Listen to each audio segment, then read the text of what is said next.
Part 6 of how to find and train your video editor. One thing you'll have to figure out is how you're going to pay your video editor. So I know it sounds like simple, but actually when you're working internationally with some people, they might have different payment methods that they're expecting. So just make sure you've figured this out and if you can actually use that payment method.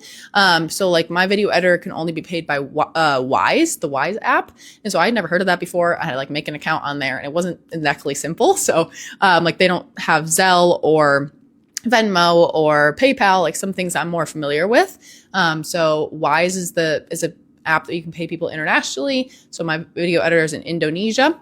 But one thing is like, this is a business payment. And so I do already have like an LLC, an EIN, like a business bank account, all of that kind of stuff. And so this was an app where I had to like prove that like my address and my LLC and my EIN and whatever, like I had to put a bunch of documents and info. So yeah, just see what payment app they're expecting to be paid on. Make sure that you can use that one. Like if you don't have an LLC yet, like if you need to be doing these business payments, like what's the most legit way for you guys to be doing that?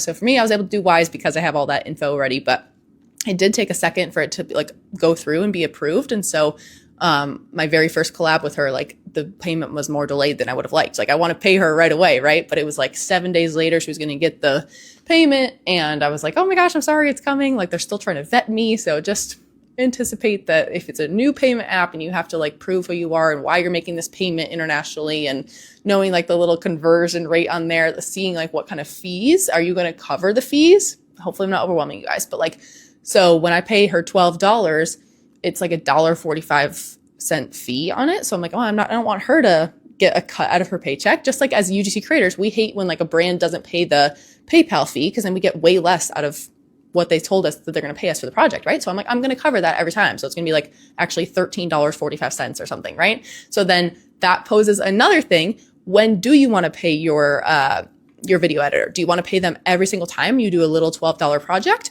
Or do you want to get on some kind of cadence where it's like, every time we do 3 videos, I pay you $36 so you don't have to pay so many $1.45 fees. Like, you know what I mean? So we're starting to figure that out just based on projects and demand because we don't always know how many videos do we have coming. All of a sudden now I'm hired for 5 videos and I'm like, oh my gosh, we're doing all these in the next couple days. Are you available? You know, so just figure out when you're going to pay them and be transparent and all of that. So yeah, come back for part 7.